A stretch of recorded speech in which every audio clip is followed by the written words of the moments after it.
कोई इस चीज़ पर कुछ अपना पॉलिटिकल विचार नहीं दूंगा। बस ये बताऊंगा अपना पर्सनली एक्सपीरियंस जो किया मैंने अभी।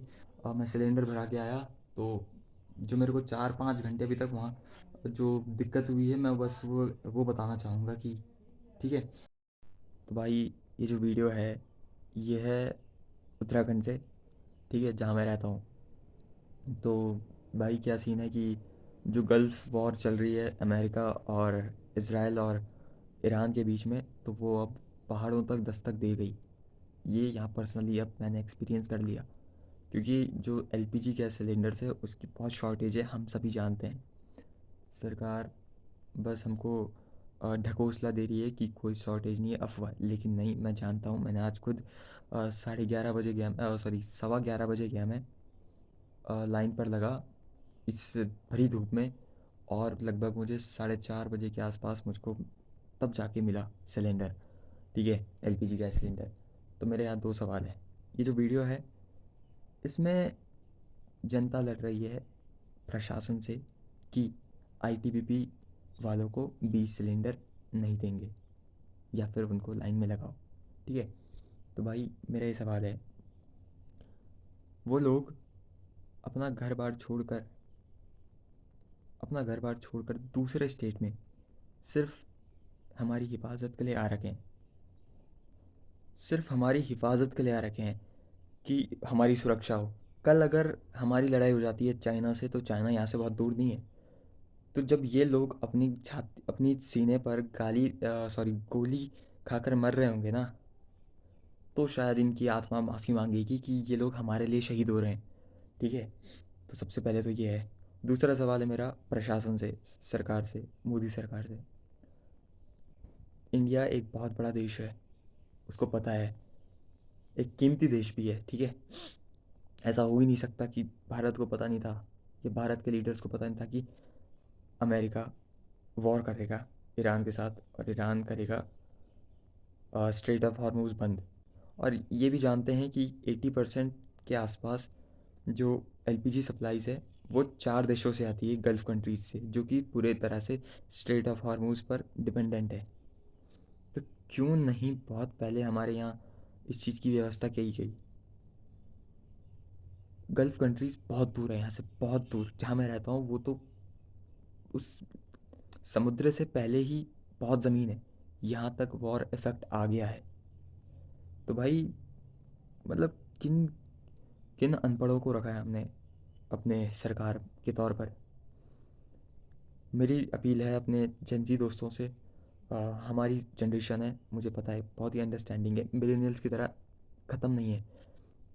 जब हम वोट देंगे अगले साल या इस साल, तो सोच समझ के देना, और एक एक अच्छे नेता को देना। मैं ये नहीं कह रहा कि राहुल गांधी की भी अकल नहीं है अच्छी, मैं जानता हूँ, लेकिन क्या पता कोई और आ जाए नया, या फिर कोई भी हो सकता है। लेकिन मैनिफेस्टो ज़रूर पढ़ना, किस बेसिस पर चुनाव लड़ रहे हैं ये भी पढ़ना है, और क्या क्वालिफ़िकेशंस है ये भी पढ़ना उस लीडर की।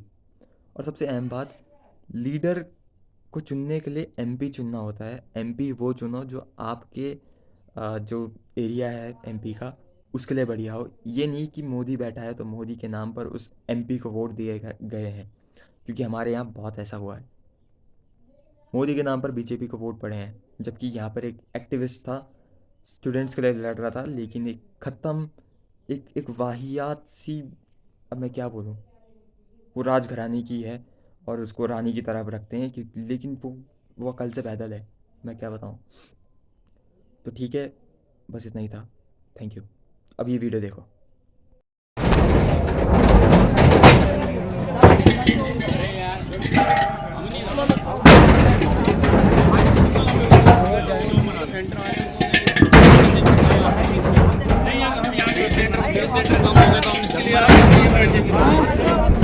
मेरी बात सुनिए, जो हमारे लेवल मेरी बात सुनिए, जो हमारे लेवल की बात है वो ये है, समाज के नियंत्रण में यहाँ पर जो है इसके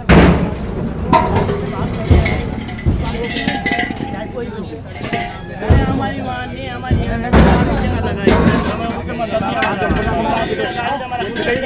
ब्रेकिंग हो रही बोला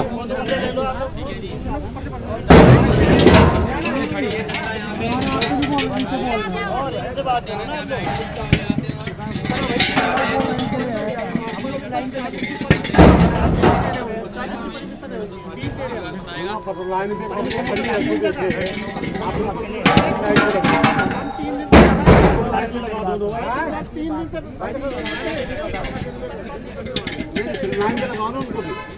हाँ तो एक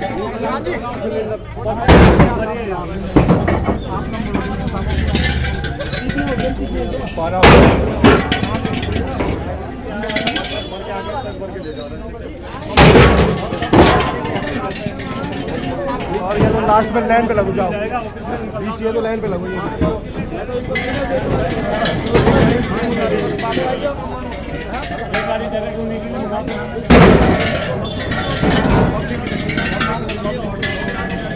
गोदाम भी तो आ रहे हो कहाँ से गोदाम भी जो है ये तो जो वहीं आगे वाली का भाई लगे आगे आप लोग यहाँ खड़े हो